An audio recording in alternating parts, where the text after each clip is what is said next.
I felt like hip-hop was always a part of my life. I always thought it was a really awesome genre of music, and it connected with me a lot personally, so I just decided to give it a shot. Let's get the beat a little faster. First name natural, last name disaster. Didn't take too long. Once I started, it was never a hobby. It was never like we'll give this a whirl. Like from the very beginning, I had a pretty keen sense of what I wanted to get done. I'm getting kind of more attention locally and further out. I got the opportunity through 20-something to go to A3C in Atlanta. I got to perform down at South by Southwest. Music's taken me places I didn't think I'd ever go. I've gotten some great publication feedback from tastemakers, industry heads, people around here. XL picked me up and put me on the top 15 list in Boston. The Boston Globe gave me a huge write-up. Two of the quotes from two of those articles were, he doesn't quite sound like anybody else. He's got his own little thing going on, and I really take pride in that. You can rep that, I appreciate it. That song is on iTunes, 100%. Proceeds go back to the family of Martin Richard, youngest victim of the Boston Marathon bombings, who preached peace at such a young age. I think it's a message we can all learn from. So that's my first time doing that song. That song means a lot to me. And then obviously, one of my singles, State of Grace, has been kind of making headway recently. The video's been doing really well, like 5,000 in the first 5 days for views. A poet once wrote that this town is not just a capital, not just a place.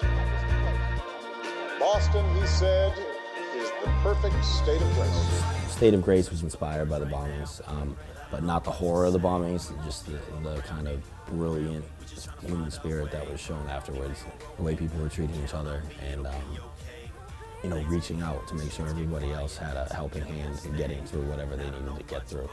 President Obama came to town, and he gave a great speech over at the Holy Cross Cathedral in the south end of Boston. He quoted E.B. White in the speech, and he said, Boston's not a place, it's a state of grace. And I remember just being so touched by that. It really inspired me in a way I can't explain. And that coupled together with the fact that Pete Needham sent me a beat about a week after everything happened, and it just clicked. I mean, the minute I heard it, I was like, I know what I'm gonna write about. I know what I'm gonna write about. I know what I'm gonna sample. I know I'm gonna sample this.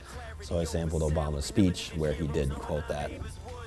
At the end of Obama's speech, or towards the end, he quoted Martin, his infamous sign, no more hurting people, peace. And the president said it, and then he said it again. And I remember thinking, wow, that is so poignant, and that means so much to me, that he recognized that angle of it too. Yes, it's horrible we lost Martin, it's horrible where it's happened, but at the same time taking the good from the bad and projecting that to everybody else. I thought it was a really important moment. So that, coupled together with the fact that the rest of the community was doing so much to help each other out, raise money where they could, but also put together programs for everybody, mental health professionals showing up to schools and making sure kids felt safe and better at school. All these things that I saw from so many different angles of society really inspired me to write that song. And it didn't take me long. I wrote that song in probably 20 minutes. It was just kind of my way to give back. And then as far as proceeds go, there was no question I was going to donate everything. Whether it sold 5 or 5,000, it didn't matter. It was more just the idea, and I wanted it to go back to them because I feel like, Martin inspired me with kind of, the way he led his life in the short time he was here, but also kind of the lasting images we're left with of him have the ability, or they have the potential ability to inspire a lot more people than just me. So I wanted to be able to try to amplify that and show other people, his message. I'd love to get some more charity work done. I'd love to, get kids interested in hip hop and writing and music, ways to express themselves. I would love to find a way to network that in. Having my educational background and working with kids a lot, I think eventually I will find an avenue in which we can do that. But yeah, I think it's something I want to keep going at. And then musically, I'll go wherever it takes me.